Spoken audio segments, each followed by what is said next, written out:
Right, here we go. Morning, Grant. Morning, Greg.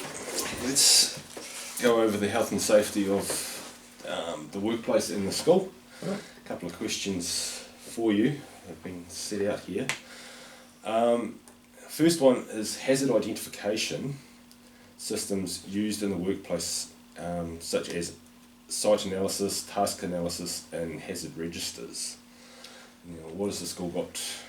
Well, we're very fortunate at Tairao Area School to have a very onto it property manager who notes any hazards and usually deals with them before they become an issue. But we do have a hazard register.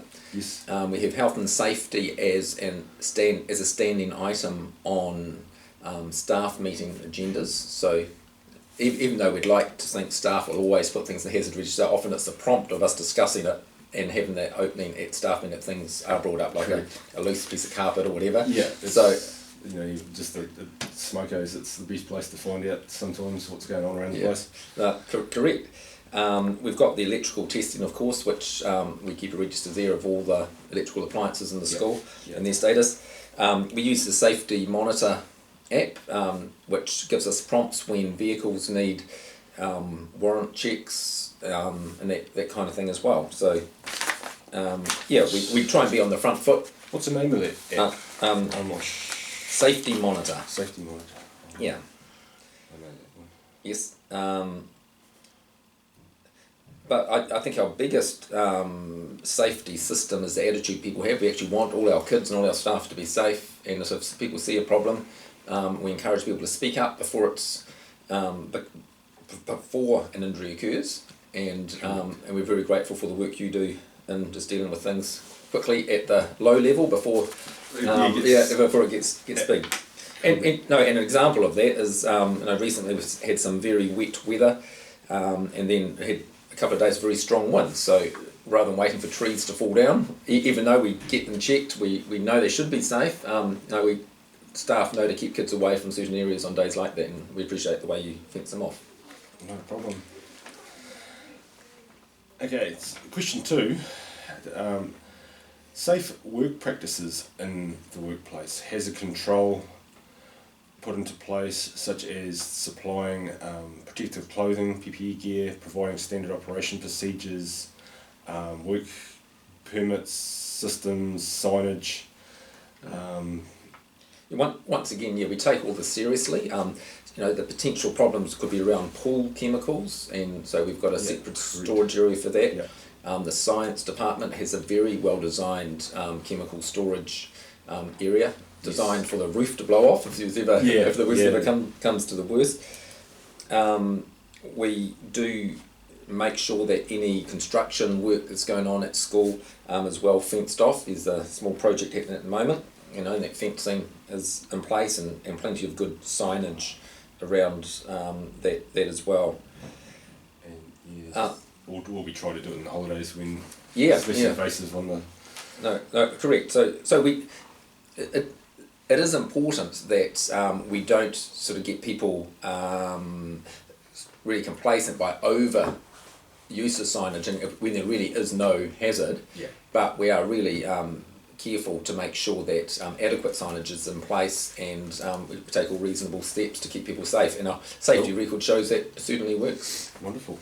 Excellent. Communication methods used in the workplace, such as oral communication, written communication, using mobile phones and two-way radios, emails, apps, etc. Communication is important. Even though we're a little school out in the country, we've got over 600 people on campus every day, ranging from 5-year-olds to old people like me. And it is always going to be scope. There's 600 people in one relatively confined space. So we do have an intercom system, which is great, right through the whole school, which means we can let people know if there's an issue and use it to release from a lockdown, should we ever do that. We do use mobile phones, so you've got one issued and I've got one issued, so we are both contactable 24/7. We do use our Facebook pages and emails and so forth to let people know. I think we communicate pretty effectively. I think the communication here is pretty good. Yep, and as I say, we invite communication from people at staff meetings and board meetings to talk with us. Yeah, certainly open oral question, Yep. communications. Sure. Now, how important clear and effective communication is for effective workplace health and safety? It's no, it is important because once again, people can get pretty cynical about we're just sort of ticking boxes or trying to cover our backsides. When in fact, parents entrust us with their lives of their 5-year-old. If a big branch fell down on them, dire consequences, Correct. or if processes in the pool aren't correct, tragedy is never actually that far away when you stop and think about it. Yeah. So we communicate clearly that this stuff is real. Things that do look like box ticking, we kind of keep that out of sight. But the stuff that's real and is going to affect people, we do speak very clearly about that, and we do understand the importance of effective communication. Effective communication isn't bogged down and complicated by unnecessary words.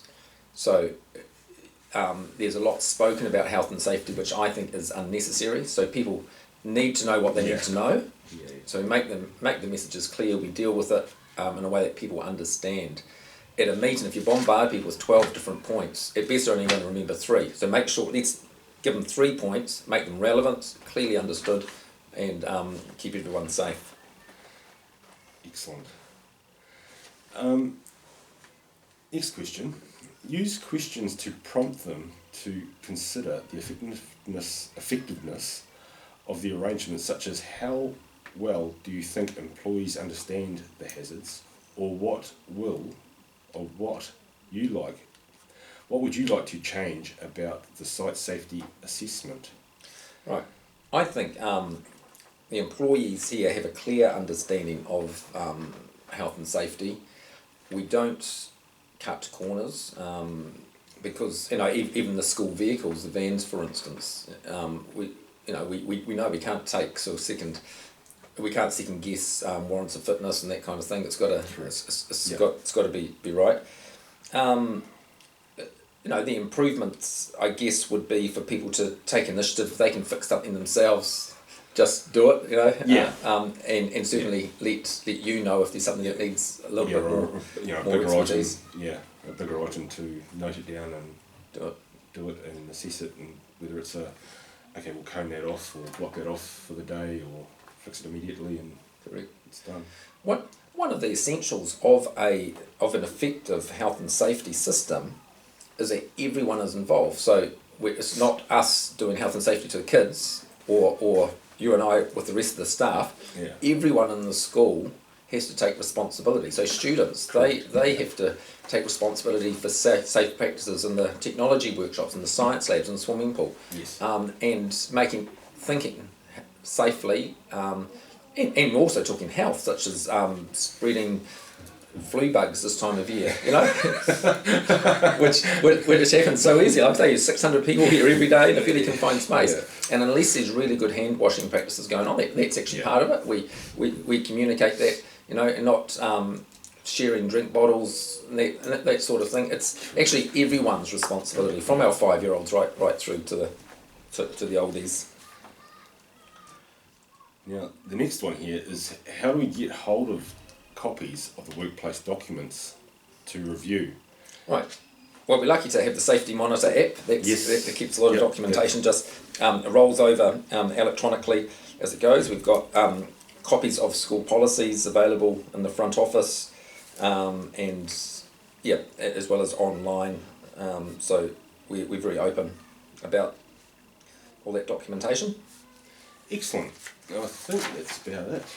Looking at this, is there anything else you'd like to add to it? No, it's hard to anticipate everything that can possibly go wrong in a workplace, particularly when there's boisterous young people around, teenagers. Exactly. And we have lots of trips outside of school, so that's a big part of what we do as well, making sure the vehicles are maintained. There's first aid kits, but effective safety, health and safety comes down to the attitudes of everyone within an organisation.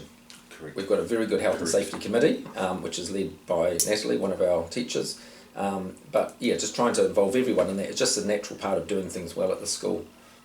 Excellent. Thank you very much. Thank you, Thanks for what Grant. you do. Yeah.